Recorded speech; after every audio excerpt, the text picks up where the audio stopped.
Livro de Êxodo, capítulo 19. Eu quero ler alguns versículos aqui desse texto para nossa compreensão nessa noite, daquilo que o Senhor nos quer comunicar. Amém? Capítulo 19, versículo 5 diz assim: Agora, pois, se diligentemente ouvirdes a minha voz e guardardes a minha aliança, então sereis a minha propriedade peculiar dentre todos os povos, porque toda a terra é minha. Versículo 16: E aconteceu que ao terceiro dia, ao amanhecer, houve trovões e relâmpagos sobre o monte, e uma espessa nuvem, e um sonido de buzina muito forte, de maneira que estremeceu todo o povo que estava no arraial. Versículo 17, 18 e 19. E Moisés levou o povo fora do arraial ao encontro de Deus. Preste atenção a esse versículo: ao encontro de Deus. E puseram-se ao pé do monte, e todo o monte Sinai fumegava, porque o Senhor descera sobre ele em fogo, e a sua fumaça subiu como fumaça de uma fornalha, e todo o monte tremia grandemente, e o sonido da buzina ia crescendo cada vez mais. Moisés falava e Deus lhe respondia em voz alta. Amém?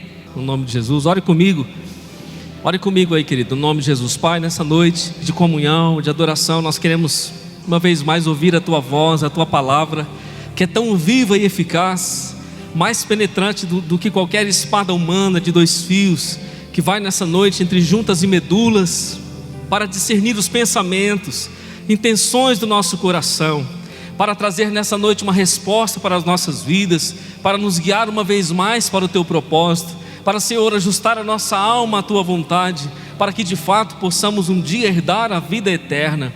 Nessa noite fala conosco, pois há uma necessidade extrema em cada um de nós, de ouvir a Tua voz, de ouvir a Tua palavra, para que possamos ser consolados, exortados, despertados, de alguma forma pela voz do Espírito Santo, para vivermos o Teu propósito sobre a terra, em nome do Senhor Jesus. Amém e amém. Deixa eu falar para você, querido, nessa noite. Eu quero falar com você sobre o convite de Deus. É isso que esse texto que eu li para a igreja nessa noite quer dizer. O convite de Deus, certamente, eu quero afirmar, se nós aderirmos a esse convite, ele mudará a nossa vida, ele mudará a nossa existência, ele quebra todas as barreiras, todos os impedimentos, tudo aquilo que você possa imaginar que possa te impedir de estar diante dele. Esse convite tão poderoso feito por Deus, irmão, não é uma vez, nem duas, nem três que Deus faz convites na Bíblia, são várias vezes. Mas essa noite eu quero falar para você, dentro desse contexto do Êxodo, de um convite de Deus para a nossa alma, tão poderoso. Esse convite que, quando realmente aceito por cada um de nós, reconhecido e submetido o nosso coração a Ele, tem o poder de mudar a nossa vida, porque não existe um encontro com Deus que não mude a nossa vida. Foi o próprio Deus que chamou o seu povo para Ele. Não foi um convite de Moisés, não foi um convite de Arão, de Josué, da congregação de Israel, foi um convite de Deus.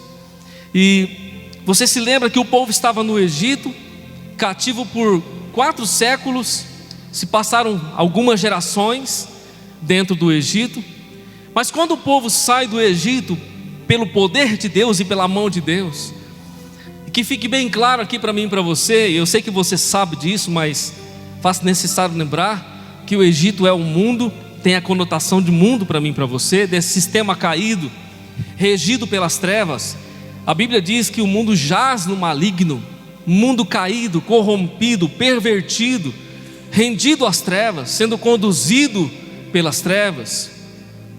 Por isso que quem está no mundo, infelizmente, não será condenado, já está condenado, diz a palavra de Deus em João 3,18, justamente por estar debaixo da condução maligna, da obra das trevas. Mas todos aqueles que estão no mundo, debaixo da opressão das trevas, eles têm um convite de Deus, como o convite de Jesus, dizendo: vinde a mim, você que está cansado, sobrecarregado. Há inúmeros convites de Deus na Bíblia, mas eu quero me atentar nessa noite para esse convite em especial de quando eles saíram do Egito. E eu quero contextualizar isso aqui, querido, na minha vida nessa noite e na sua vida como igreja. Porque quem Deus estava convidando era aqueles que tinham saído do Egito, era aqueles que tinham saído das garras de Faraó, tinham saído do sistema que os mantinha escravos, amassando barro, cativos, dominados, escravizados, rendidos, sem direitos, apenas deveres, escravos, que estavam ali. Eu e você, em algum momento da nossa vida, estávamos assim, quando estávamos lá fora, perdidos, sem poder fazer escolhas, porque nós estávamos rendidos ao pecado, vendidos sobre o pecado.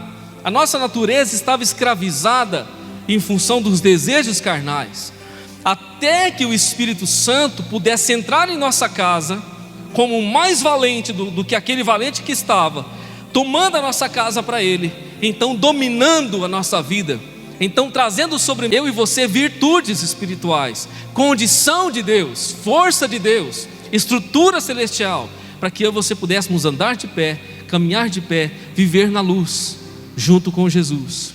O povo estava no Egito, e quando eles saem pela mão poderosa de Deus para o deserto, eles passam alguns dias caminhando. Depois que eles saem, passam o Mar Vermelho em seco, diz a Bíblia, eles se deparam com sede, se deparam com fome, e eles estavam totalmente rendidos debaixo do controle de Deus, debaixo do domínio de Deus, da dependência de Deus. Porque deserto é isso, deserto muitas vezes nos condiciona a viver dependentes de Deus. Irmãos, infelizmente na geração que nós vivemos, muitos não entendem isso. Hoje, na geração que nós vivemos, onde o homem faz de Deus o seu servo, como se Deus tivesse que servi-lo como um garçom, fazer a sua vontade, os seus caprichos, nós vivemos numa geração que não olha para Deus como Deus eterno, olha para Deus como alguém que pode satisfazer a sua vontade, que pode servir o seu coração. Essa geração hedonista, humanista, egoísta, essa geração que quer Deus para os seus caprichos. Estamos vivendo nesse contexto, é a nossa atual geração. Mas essa que saiu do Egito, ela foi rumo à promessa de Deus. E quando ela passa o Mar Vermelho, ela se depara com um deserto, irmão. E deserto, você sabe, o deserto não tem água, no deserto não tem comida. Quem vai providenciar essas coisas é justamente o poder de Deus, é a direção de Deus. E para isso, eu e você precisamos estar debaixo da dependência de Deus. Dependência literalmente de Deus. Então eles saem rumo à terra prometida, só que Deus marca um encontro com eles. Antes de Deus cumprir a sua promessa lá na frente, antes que cada um deles tomasse posse da sua herança da terra, Deus marca um encontro. Deus estabelece um encontro, porque até então, quem teve experiência com Deus foi Moisés. Quem viu a glória de Deus foi Moisés. Quem ouviu a voz de Deus foi Moisés. Quem presenciou a glória, o poder, a majestade foi Moisés. Mas então Deus diz: Moisés, reúne o meu povo, porque eu preciso falar com eles. Eu quero ter um encontro com o meu povo, eu preciso me mostrar a eles. Então Deus faz um convite para a sua nação. E você percebe que nós lemos em Êxodo 19:5, que ele diz assim: agora pois, se diligentemente ouvirdes a minha voz e guardardes a minha aliança. Irmão, aliança fala de pacto, fala de compromisso, fala de alguém que tem um compromisso com o outro, que não abre mão daquilo, que está aliançado, pactuado. Deus está dizendo: agora pois, se diligentemente. A diligência é algo que está focado.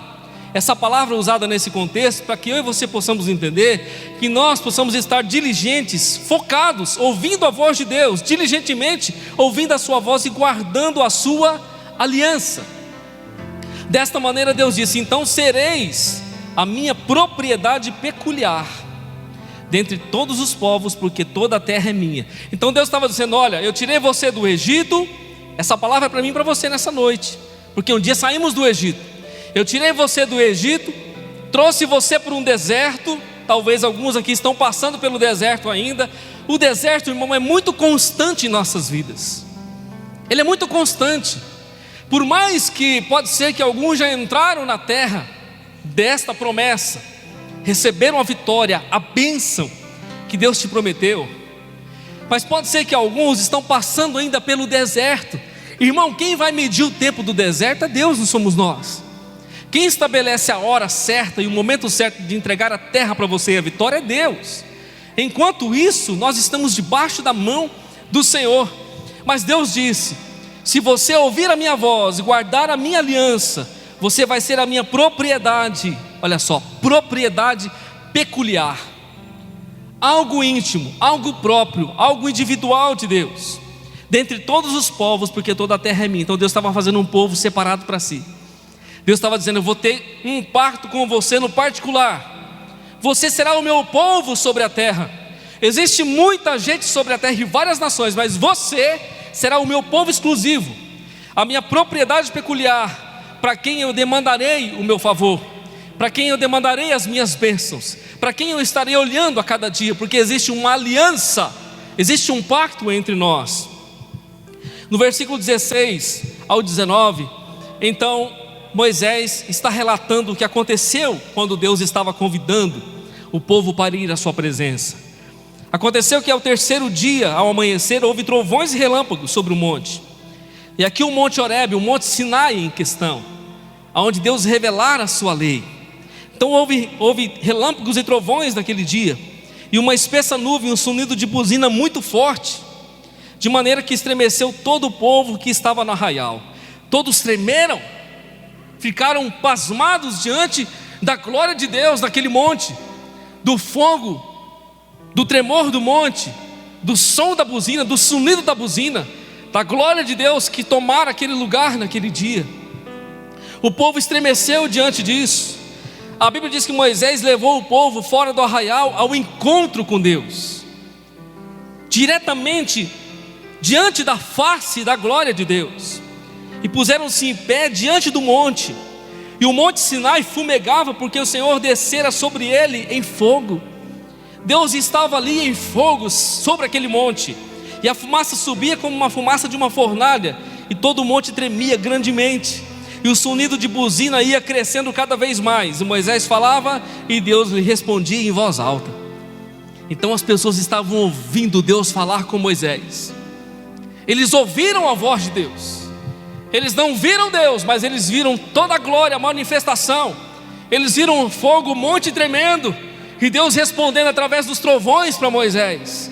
Moisés falava com Deus de maneira muito íntima, e eles tinham recém saído do Egito. Por que que Deus fez esse convite? Por que que Deus convidou o seu povo para estar junto dele naquele monte? Havia algo muito especial a ser dado, havia algo muito especial a ser ministrado, aliançado naquele dia. Deus estava escrevendo nas tábuas das pedras a sua lei, estava escrevendo, a Bíblia diz em Êxodo 31:18, se não me engano, pelo próprio dedo de Deus.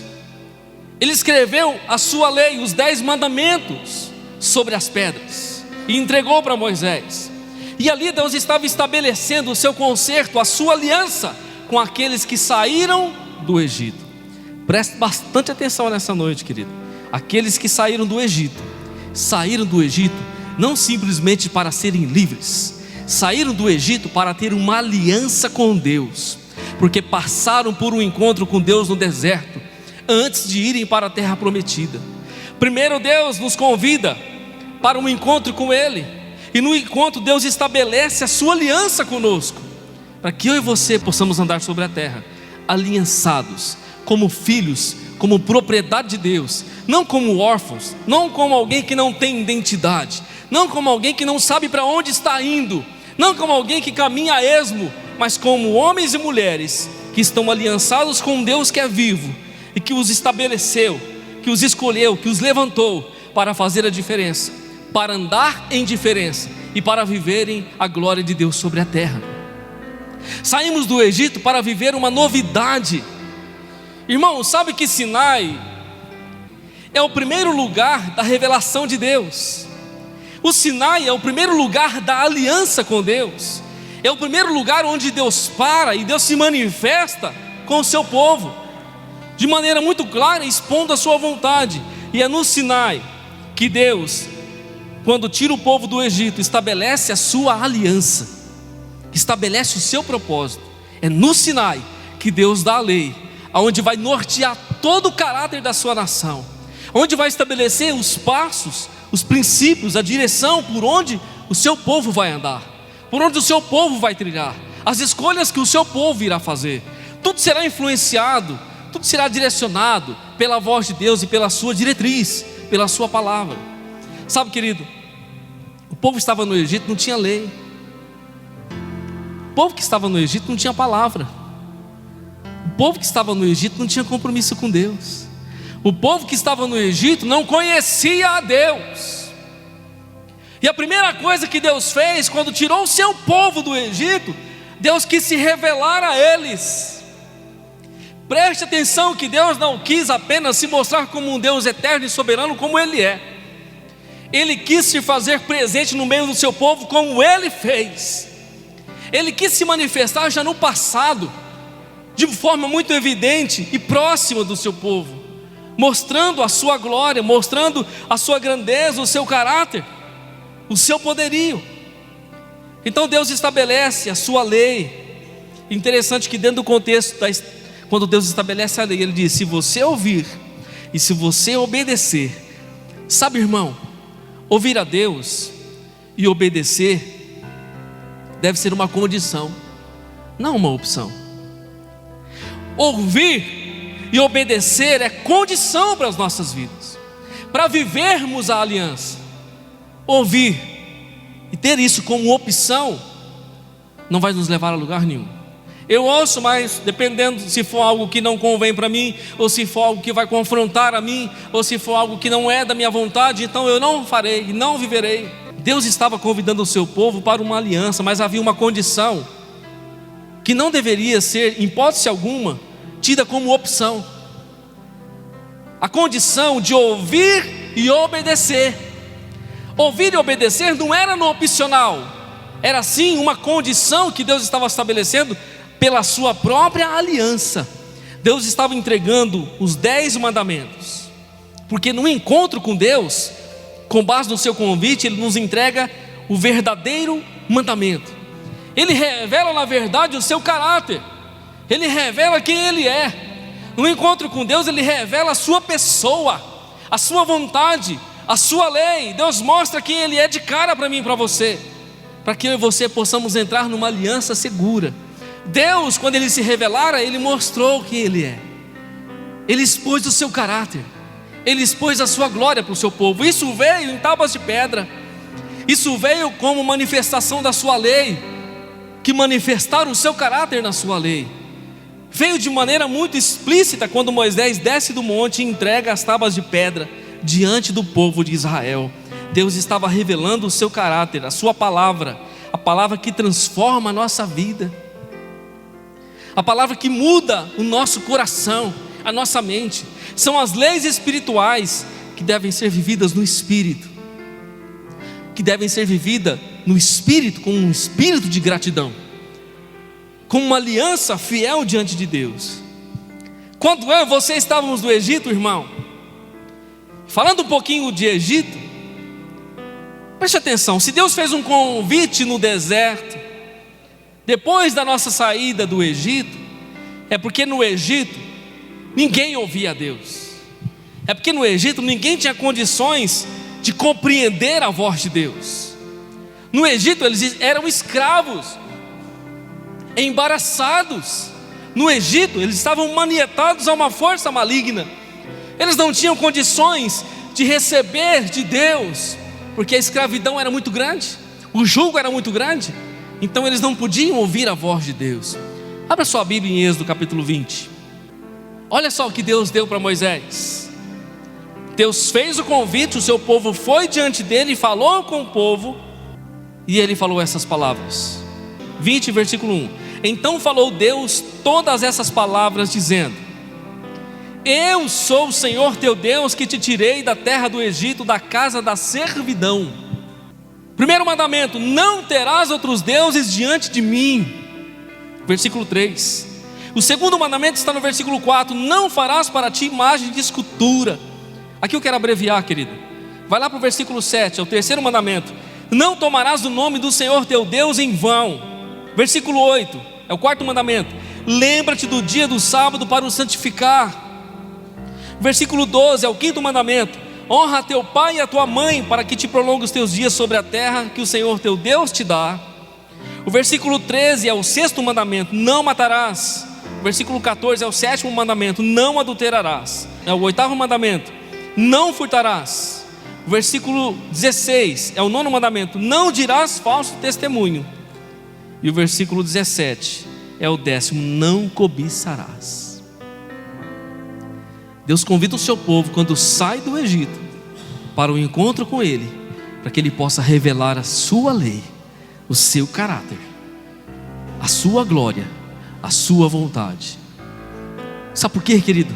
Porque todo aquele povo que estava no Egito não conhecia a Deus, não conhecia a palavra de Deus, não conhecia o caráter de Deus. Sabe o que estava acontecendo, irmão? No Egito, o que eles estavam fazendo, tudo que era contrário a Deus. No Egito, sabe o que nós fazemos, irmão? Nós temos outros deuses. No Egito, nós adoramos outros deuses, nós servimos a outras entidades. No Egito, nós servimos muitos deuses, porque o Egito não tem padrão, não tem parâmetro. O Egito é muito aberto, é muito vasto. E no Egito eles serviam todas as espécies de deuses, com D minúsculo. O Deus com cara de cachorro, com cara de gato, e assim por diante, com cara de sapo. Todos os deuses que estavam disponíveis, eles serviam no Egito. Quantos estão no Egito e servindo a deuses e não a Deus? E a primeira coisa que Deus disse no seu mandamento foi que você não pode ter outro Deus diante de mim. Você não pode ter outro Deus que não seja a minha pessoa. Foi a primeira lei que Deus estabeleceu para o seu povo, porque no Egito se adora diversos deuses. Nesse momento, irmão, tem muita gente lá fora buscando em N deuses, em vários deuses, em vários. No Egito, querido, nós fazemos imagens de escultura. No Egito nós temos por tendência a fazer um Deus à nossa altura, fazer um Deus que nós podemos compreendê-lo, podemos visualizá-lo e até movê-lo, até conduzi-lo com as nossas mãos. No Egito nós temos essa tendência, essa fraqueza de fazer um Deus à nossa imagem. Esse é o problema do Egito. E muitos estão no Egito praticando isso, servindo deuses e fazendo deuses à sua imagem, fabricando deuses à sua imagem. Sabe o que acontece no Egito, querido? Muitas vezes nós falamos de Deus em vão. Nós usamos o nome de Deus em vão. Talvez nós dizemos Deus é mais. Nós usamos o nome de Deus em qualquer coisa. Nós falamos abertamente o nome de Deus, como se o nome de Deus fosse qualquer coisa. E o nome de Deus é santo. Ele disse: não tomarás o nome do Senhor teu Deus em vão. E muitos, até crentes, estão tomando o nome de Deus em vão no seu dia a dia. Só que isso, irmão, é prática egípcia, não é prática cristã. Buscar deuses é coisas do mundo, fazer deuses é coisa do mundo. Usar o nome de Deus em vão, ou como um xingamento, ou na hora da ira, usar o nome de Deus ao seu bel prazer, é gravíssimo, pois nós não podemos tomar o nome de Deus em vão. Aí você pode dizer: pastor, então o pastor está pregando a lei agora, nós temos que viver a lei. Calma que eu vou chegar lá, irmão, que nós vivemos a graça, a lei do Espírito, não a lei cerimonial. Mas essa lei foi nos dada para nortear as nossas vidas. Esse é o primeiro, não só envolvimento, mas o comprometimento que Deus nos levou a Ele. Muitos estão usando o nome de Deus em vão, tomando o nome de Deus para tudo. Talvez no momento da fúria, da ira, ai meu Deus do céu, usa o nome de Deus como se fosse talvez um amuleto, ou para qualquer momento do seu desabafo, é tomar o nome de Deus em vão. Quem faz isso é porque vive o Egito, vive no contexto do Egito, ou porque ressuscita o Egito dentro do seu coração. Sabe, no Egito muitos, querido, não santificam o nome de Deus. Muitos no Egito não separam o dia para Deus, não temos tempo para Deus. No Egito nós não adoramos. Quem que pode adorar no Egito, irmão? Está escravizado? Não consegue servir a Deus? Porque quando ele diz assim, guarda pois o dia do sábado para o santificar, ele está dizendo, separa um dia para mim, separa um dia para você me adorar, separa um dia para você descansar, separa um dia para que você esteja comigo me adorando, me servindo, me celebrando. Irmão, e no Egito as pessoas não fazem isso. Elas alegam, eu não tenho tempo, eu não posso, a vida é corrida, o mundo subtrai o meu tempo, eu não tenho tempo para isso, não consigo adorar a Deus. Felizmente se ouve isso na boca de muitos crentes, que dizem que saíram do Egito. Não santificamos um dia para Deus. E aqui eu não quero entrar no mérito do sábado, irmão, porque Deus está falando de um dia de descanso. Nós guardamos o domingo como igreja pelo entendimento que nós temos no Novo Testamento. Jesus ressuscitou no domingo pela manhã, o dia do Senhor. Nós guardamos o domingo como um dia de descanso, um dia que buscamos a Deus, que celebramos a Deus como igreja, que viemos à casa de Deus, que estamos juntos em comunidade. Mas separamos um tempo para Ele, colocamos a nossa vida à disposição dEle. Mas no Egito ninguém consegue fazer isso, ninguém consegue adorar. Sempre vai ter alguma coisa que está subtraindo Deus da sua vida, sempre vai ter alguma coisa que está tirando o seu tempo de adorar a Deus. Quero que você reflita sobre isso nessa noite. No 5º mandamento, que ele diz que nós devemos honrar e obedecer pai e mãe. No Egito, irmão, nós desobedecemos e desonramos o pai e a mãe. No Egito nós não temos o padrão. E pai e mãe é referência divina. Pai e mãe é referência de Deus. Quem está no Egito está desobedecendo, agravando, desonrando pai e mãe. Está indo contrário à palavra de Deus, indo contrário ao princípio de Deus. E esse é o mandamento bíblico com promessa. Deus disse, aqueles que obedecem o pai e a mãe, os seus dias serão prolongados sobre a terra. Essa é a honra de Deus sobre a vida do filho e da filha, que obedece e que honra o pai e a mãe. É uma vida de longevidade, uma vida de bênção e de prosperidade. Mas no Egito muitos estão desobedecendo. Sabe por quê, querido? Porque no Egito não existe um padrão, no Egito não existe uma lei. Você está vendo as pessoas aí, você está vendo no mundo lá fora, como a sociedade está se pervertendo em todas as áreas, irmão. Em todas as áreas. O casamento está banalizado. Você pode olhar, você pode ver tanto na igreja, como lá fora no Egito, no mundo. O casamento está banalizado, as pessoas largam, casam de novo, larga, casa de novo, como se fosse trocar de camisa, trocar de roupa, como se fosse uma coisa normal, e não é normal. As coisas de Deus são santas, Deus é santo, e como igreja devemos preservar esse propósito, porque eu e você estamos debaixo de uma aliança com Deus, de uma vida com Deus. Saímos do Egito e passamos a viver debaixo da direção do Senhor, da aliança do Senhor, da vontade do Senhor. A Bíblia diz no 6º mandamento que nós não podemos matar. Esse mandamento é princípio. Mas no Egito muitos matam a sangue frio. Matam. Não só matam fisicamente, mas matam com atitudes, com intenções, com palavras, com atitudes maldosas, com tramas, com enganos. Muitos matam. No Egito se mata deliberadamente. O 7º mandamento, não adulterarás. No Egito o adultério é uma coisa normal, irmão. Normal. Por que Deus falou não adulterarás? Bem claro, direto e reto. Porque adultério é gravíssimo. É gravíssimo. No Egito adultério é normal, mas na igreja o adultério é algo seríssimo diante de Deus. No Egito as pessoas traem, adulteram, enganam, elas fazem tudo o que vem no seu coração, mas elas não têm lei, elas não estão debaixo da aliança. Ele disse não furtarás, mas no Egito furta. Parece que não há culpa, se faz as coisas que não se devem, não há culpa, porque não há um padrão, porque não há uma lei, porque não há uma aliança, uma convicção em Deus. Quero que você pondere sobre isso nessa noite, querido. No Egito há muito falso testemunho, há muita mentira, há muita intriga, há muita discórdia, há muitas tramas e maldades no Egito.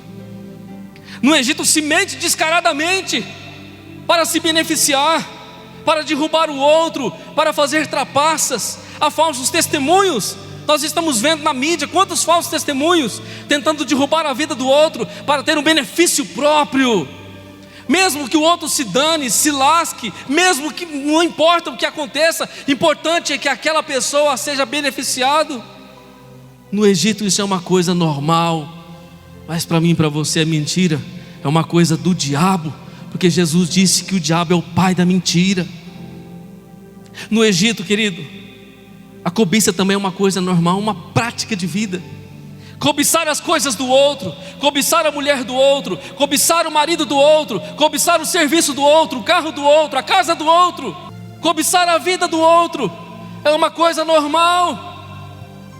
Mas para quem está no Egito, para eu e você que saímos, estamos diante do monte que fumega, da glória do Sinai, aonde Deus se manifestou. Nada disso é normal, tudo isso é anormal, porque estamos diante da lei de Deus.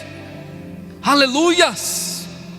Essa lei que estrutura o nosso caráter, que nos dá uma visão em Jesus, que nos volta para Deus com princípios, com verdades que não podem ser mudadas, paradigma estabelecido que não pode ser mudado, que não pode ser quebrado em hipótese alguma.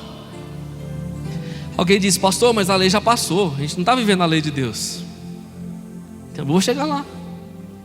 Nós estamos vivendo os 10 mandamentos, pastor, isso era a antiga aliança. Muitos pensam assim, irmão. Nós vemos a graça, a fé em Jesus, fomos justificados por Ele, fomos comprados pelo sangue do Cordeiro. Sim, glória a Deus.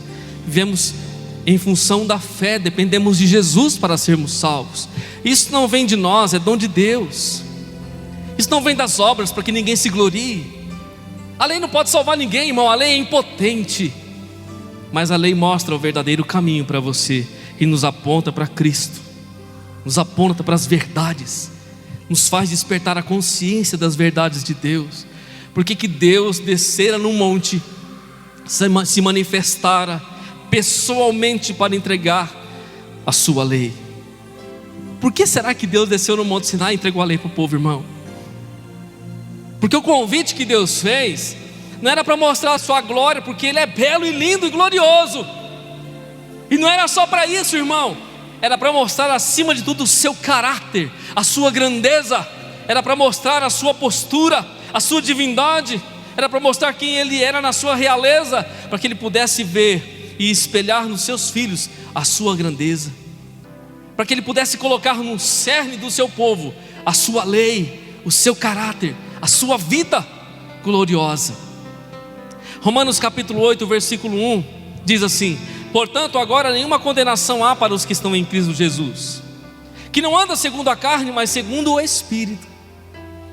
Que não andam segundo mais a carne, os desejos da carne, mas segundo o Espírito. Versículo 2 ele diz: porque a lei do Espírito de vida em Cristo Jesus me livrou da lei do pecado e da morte. Você sabia que existe uma lei nos nossos membros? A lei do pecado. Essa lei faz parte do Egito, irmão. Só que o Espírito que habita em nós, Ele mortificou a lei do pecado.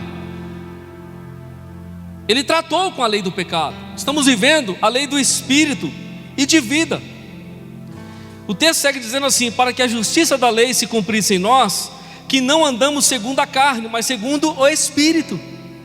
Porque quem está no Egito anda segundo a carne, e andando segundo a carne, vai incorrer em todos os erros, em todas as gravidades contrárias àquilo que Deus falou, aquilo que Deus se manifestou, aquilo que Deus manifestou no Monte Sinai. Paulo diz assim em Romanos 7,14: porque bem sabemos que a lei é espiritual. A lei de Deus, a palavra de Deus é espiritual, mas eu sou carnal, vendido sobre o pecado. Eu e você somos carnais, vendidos sobre o pecado, mas a lei é espiritual.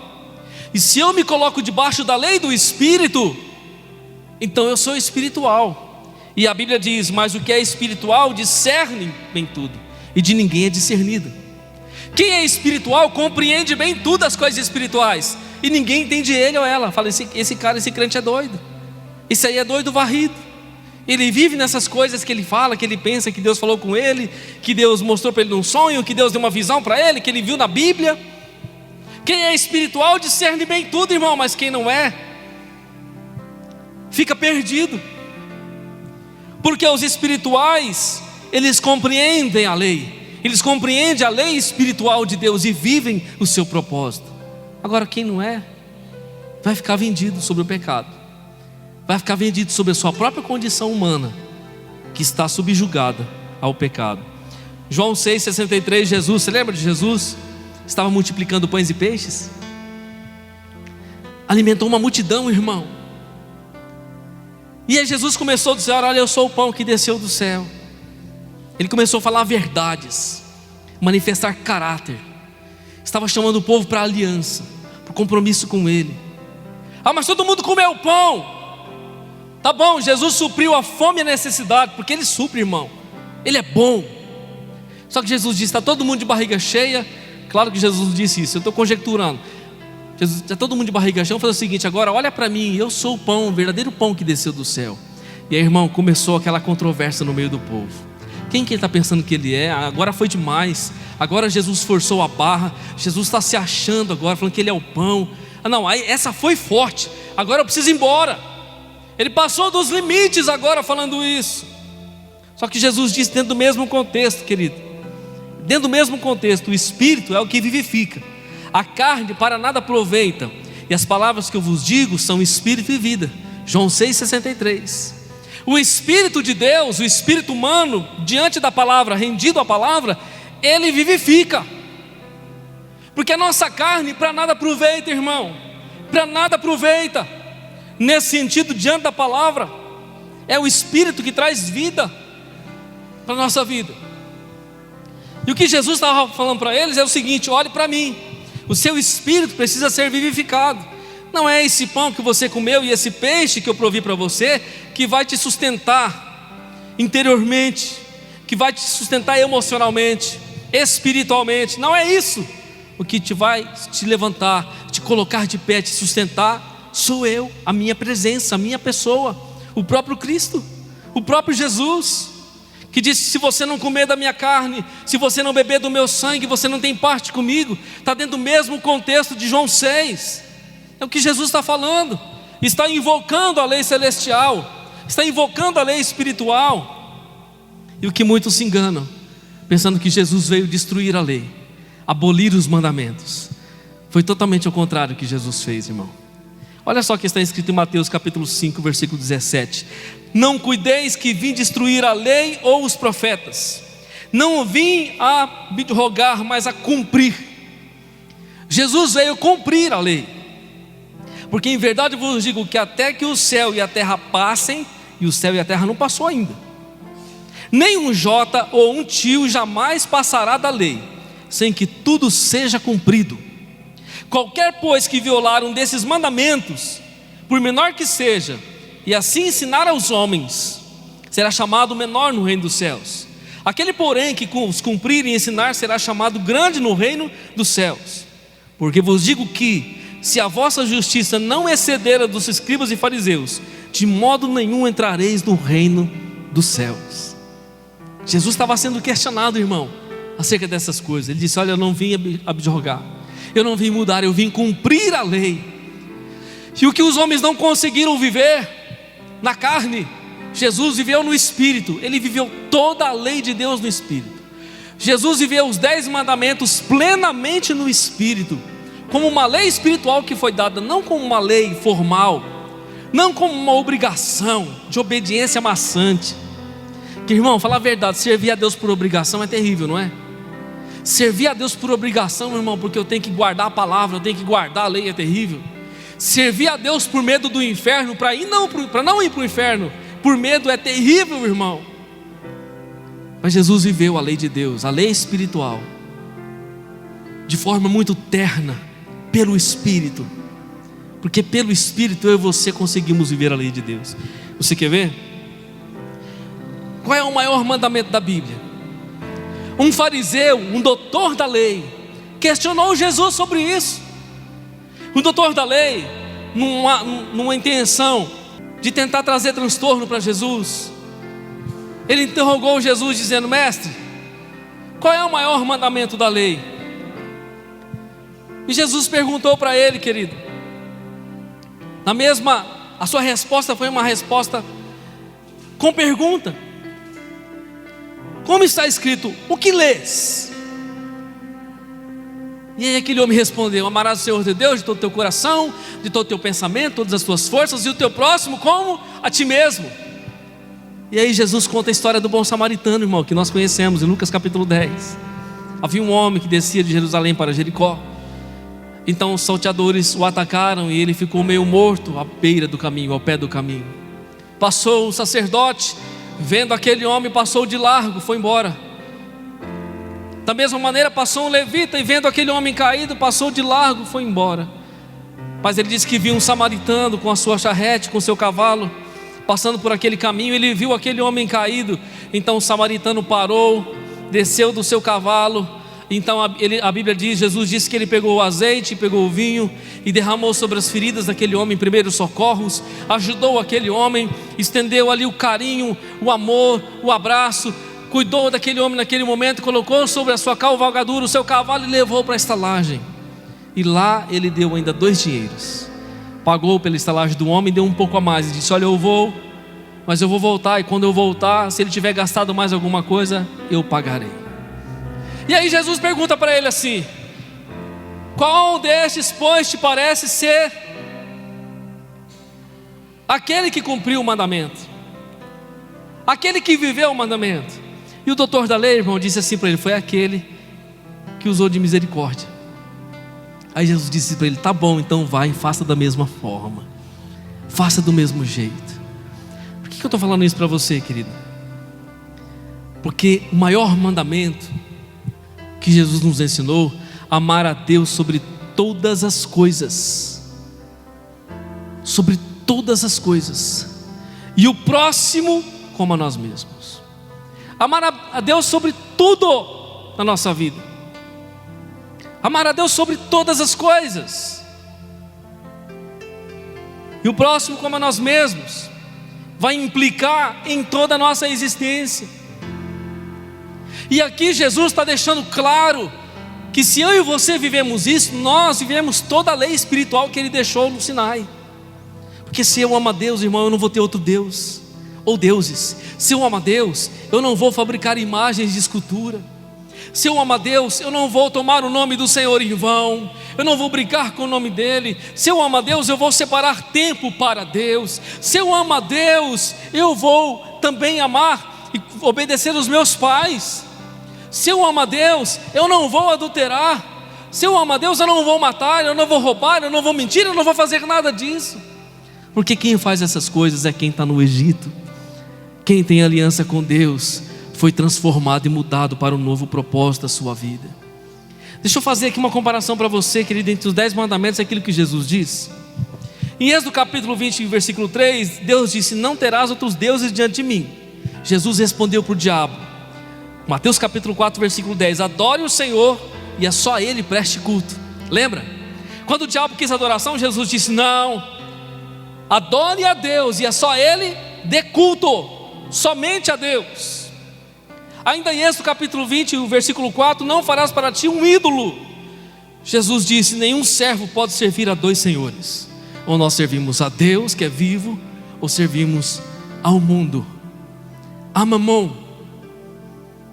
Em Êxodo capítulo 20, versículo 7, Deus disse: não farás mau uso do nome de Deus. Jesus disse assim: não jurem. Em Mateus 5,34: não jurem de forma alguma, nem pelos céus, porque é o trono de Deus. Você já viu as pessoas jurando por Deus? Eu juro por Deus. Tomar o nome de Deus em vão. Eu vi isso na boca de crente já, irmão. Versículo 8 de Êxodo 20: lembra-te do dia de sábado para o santificar. Jesus disse que Ele é o Senhor do sábado. O sábado foi feito por causa do homem, e não o homem por causa do sábado. Assim, pois, o Filho do homem é Senhor até mesmo do sábado. Jesus está acima de todos os dias. Se eu o adoro e o sirvo, se Ele está dentro de mim, se Ele é o descanso em minha vida, então eu estou vivendo o propósito da aliança com Deus. Êxodo 20:12, honra teu pai e a tua mãe. A Bíblia diz, amarás o teu próximo como a ti mesmo. Jesus está vivendo tudo isso, está vivendo a lei espiritual e nos convocando para isso. Jesus disse, a lei diz, não adulterarás. Jesus disse, qualquer que olhar para uma mulher e desejá-la já cometeu adultério com ela no coração. E aqui vamos tirar a mulher, vamos colocar o homem também, né? A mulher que olha para o homem, cobiça e deseja no coração, cometeu adultério. Essa lei que estava na pedra, Jesus jogou para dentro, e Ele a viveu no Espírito, e nós somos convidados a vivê-la no Espírito. Porque o que estava fora, irmão, simplesmente esboçado em uma pedra, foi jogado para dentro da nossa alma. Porque nós não vivemos um código de regra externo, como se entrássemos aqui na igreja e víssemos os 10 mandamentos dentro da parede, na parede da igreja escrito, não farás isso, não farás aquilo, não farás aquilo outro. Não, Ele colocou a lei do Espírito dentro de mim e de você. Ele colocou dentro de nós, pelo Espírito Santo, que aciona a luz amarela de atenção quando nós incorremos o risco de infringir ou de passar no sinal vermelho. Ele colocou dentro de mim e você essa realidade. Êxodo 20:15, Ele disse, não furtarás. Se alguém quiser processá-lo e tirar-lhe a túnica, deixe que leve também a capa. Não furtarás. Ou seja, eu e você já temos a bênção de Deus, não precisamos furtar nada de ninguém, nem mesmo sentimentos, emoções, nem mesmo sonhos. Porque hoje tem gente que rouba sonhos de pessoas, irmão. Rouba sonhos, rouba planos. Não roubarás, não matarás, não furtarás. E Ele diz, não dirás falso testemunho. E Jesus disse, no dia do juízo os homens hão de dar conta de toda palavra inútil que falarem, de toda palavra frívola, palavra inútil, quando abriram a sua boca e proferiram coisas indevidas, quando mentiram, enganaram, zombaram, desdenharam daquilo que Deus falou. Sabe, irmão, após o anúncio da lei, após o convite de Deus, de bom grado, espelhando o seu caráter, após o anúncio de Deus, olha só o que aconteceu, Êxodo 20, e versículo 18, depois que Deus deu a lei, e todo o povo viu os trovões e relâmpagos e sonido de buzina, e o monte fumegava. Mais uma vez ele fala, ele expressa o que aconteceu, e o povo vendo isso, retirou-se e pôs-se de longe, e disseram a Moisés, fala tu conosco e ouviremos, e não fale Deus conosco, para que não morramos. E disse Moisés ao povo, não temais, Deus veio para vos provar, para que o seu temor esteja diante de vós, a fim de que não pequeis. E o povo estava de pé de longe. Moisés, porém, se chegou à escuridão onde Deus estava. Então disse o Senhor a Moisés, assim dirás aos filhos de Israel, vós tendes visto dos céus, eu falei convosco. O próprio Deus disse, vocês viram que eu falei com vocês, vocês viram a manifestação do céu, vocês ouviram a minha voz. A Bíblia diz através de Moisés que Deus veio para os provar. E o provar aqui, querido, é provar com a palavra. Preste atenção nisso, Deus veio para provar o povo com a sua palavra. João 14:21, Jesus disse assim, aquele que tem os meus mandamentos e os guarda, este é o que me ama. E aquele que me ama será amado de meu Pai, e eu amarei e me manifestarei a ele. O versículo 23, Jesus respondeu e disse, se alguém me ama, guardará a minha palavra, e o meu Pai o amará, e viremos para ele, e faremos nele morada. Está percebendo o relacionamento da palavra, do guardar a palavra, de viver a lei espiritual e o relacionamento de Deus para conosco? A aliança que Deus estabeleceu lá no Sinai, na revelação do seu caráter, Jesus trazendo isso para o amor, para obedecermos em amor, obedecermos em gratidão, não só como religioso, como um código de regra ou de lei, algo pesaroso, algo cansativo, mecânico que as religiões fazem. Não, se você não fizer isso, você vai para o inferno, se você não fizer isso, também vai para o inferno. Jesus está trazendo a obediência em amor, ou para o amor. Se eu guardo o mandamento, eu declaro que eu amo, e eu guardo porque eu amo. Ele disse, quem não me ama, não guarda as minhas palavras. Ora, a palavra que ouvistes não é minha, mas do Pai que me enviou. Quem não me ama, não guarda a minha palavra. As palavras que eu vos disse não são minhas, são do Pai que me enviou. E quem foi que estava no Monte Sinai dando a lei? Foi o Pai, era Deus. Jesus está dizendo: a palavra que eu disse para vocês é de Deus. E se você não me ama, você não ama a palavra que eu trouxe para você. Você percebe que Jesus está colocando, querido, a obediência em amor a Deus, em amor ao Pai.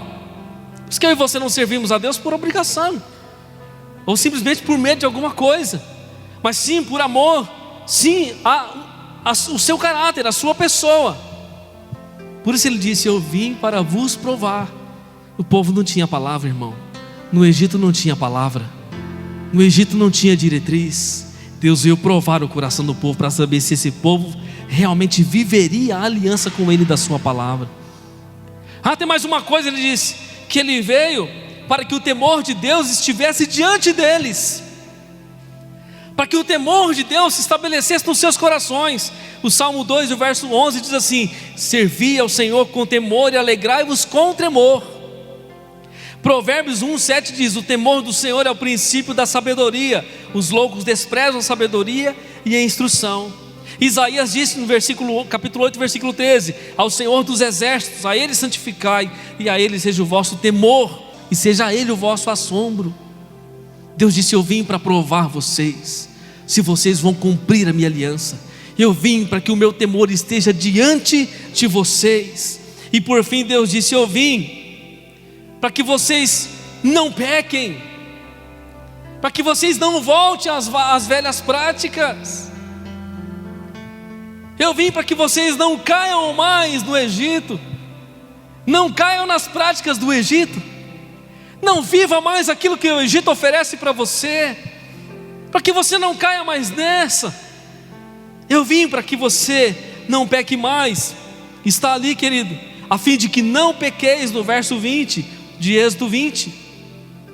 E dentro dessa palavra, Êxodo 32 e 33, dentro do mesmo contexto de Êxodo, olha o que Deus disse: então disse o Senhor a Moisés: aquele que pecar contra mim, a este riscarei do meu livro. Aquele que pecar contra mim, a este riscarei do meu livro. Ele veio para nos provar, ele veio para nos trazer temor, e veio para que eu e você não venhamos a pecar, a viver debaixo do jugo lá do passado, daquilo que vivíamos anteriormente, porque não tínhamos diretriz, não tínhamos vida com Deus, não tínhamos aliança com Deus.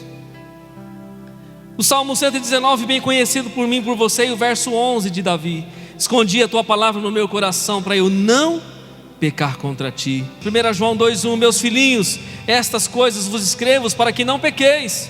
Mas se alguém pecar, temos um advogado com o Pai, Jesus Cristo o justo.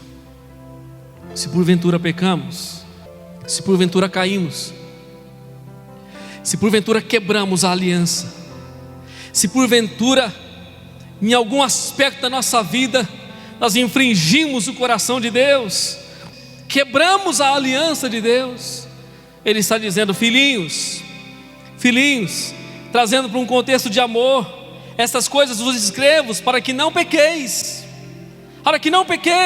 mas se alguém pecar, temos um advogado para com o Pai, Jesus Cristo, o justo. É aquele que nos justifica diante das crises, diante do pecado, diante dos escorregões que nós damos na vida.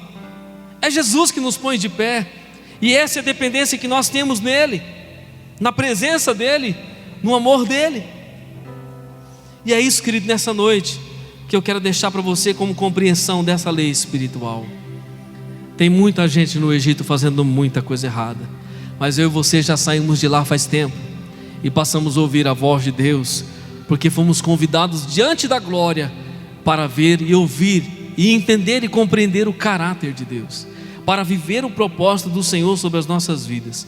Em 1 João 5 ele diz assim: todo aquele que crê que Jesus é o Cristo é nascido de Deus, e todo aquele que ama ao que o gerou também ama ao que dele é nascido. Nisto conhecemos que amamos os filhos de Deus, quando amamos a Deus e guardamos os seus mandamentos. porque este é o amor de Deus, que guardemos os seus mandamentos, e os seus mandamentos não são pesados. Olha o que João vai dizer, irmão. Nisto está o amor de Deus, nisto conhecemos o amor de Deus, que guardemos os seus mandamentos, e os seus mandamentos não são pesados. Não são pesados. Deus não colocou sobre a igreja um jugo pesado, mas Ele deu uma lei perfeita para a alma.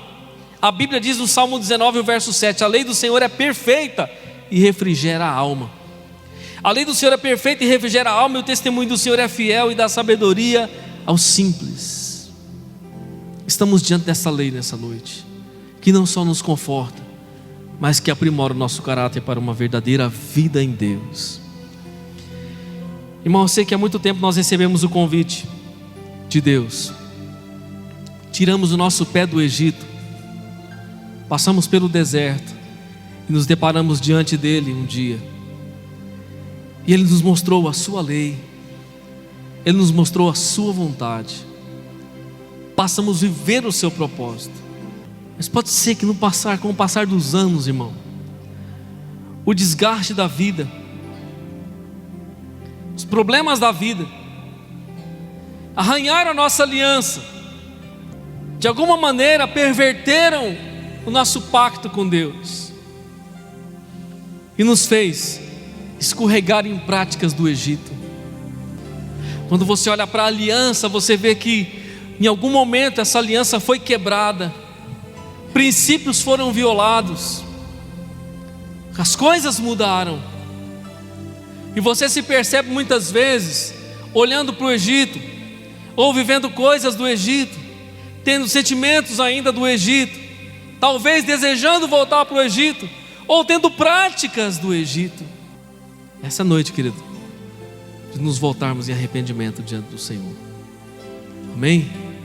Que você avalie a sua vida, feche os teus olhos, que você avalie o seu coração, avalie a sua vida cristã, avalie o evangelho que você está vivendo, a lei espiritual que foi colocada dentro de você pelo Espírito Santo, mediante esse convite tão sobrenatural e poderoso de Deus, que mudou sua existência. Avalie o que você tem vivido em Deus nessa noite, e se há motivos para renúncia, se há motivos para entrega, para arrependimento, nessa noite há perdão de Deus, nessa noite há justificação de Deus. O advogado está aqui nessa noite, Ele é Jesus, para nos justificar de toda e qualquer injustiça ou pecado. Feche os teus olhos, vamos orar. Estenda as suas mãos a Ele nessa noite. Se você quiser vir à frente para uma confissão particular da sua alma, fique à vontade você com Deus. Pai, no nome de Jesus, te adoramos nessa noite, glorificamos o nome que é santo. Um dia nos tirasse daquela condição de escravidão, um dia nos tirasse daquela condição de sujeição, de escravos, nos levaste para o teu amor, Senhor. Tivemos um encontro sim com o teu caráter, com a tua glória. Estivemos diante do Sinai da revelação, estivemos diante do Sinai do caráter que muda, ó Deus, e que prova a nossa vida para viver um novo na tua presença. Por isso nessa noite, Senhor, se houve quebra de aliança, que haja restauração, que haja restituição na tua serva, no teu servo, no lar, na família. Restauração, Pai, na comunhão com o Espírito Santo, restauração na comunhão com a igreja, restauração na comunhão no lar, na família, ó Deus, na vida espiritual, em nome do Senhor Jesus. Nessa noite, ó Pai, pelo Espírito Santo, é o Senhor que adentra na alma, no íntimo, que convence, que transforma, que liberta, que opera o milagre, que opera a regeneração e a salvação. Por isso que se confirme a tua palavra que foi enviada nessa noite, ela não voltará vazia, pois o Senhor está trabalhando no caráter, na alma e na vida de cada um que está ouvindo a tua palavra. Em nome do Senhor Jesus, nos rendemos uma vez mais diante da tua glória, nos rendemos uma vez mais diante da tua face. Tu és fiel e maravilhoso. Recebe a glória nessa noite, ó Deus, e com generosidade transforma as nossas vidas, as nossas casas, as nossas famílias, e que a tua palavra, ó Deus, abundante, possa mover o nosso interior para um amor abundante na tua presença. Em nome do Senhor Jesus, em nome do Senhor Jesus. Amém.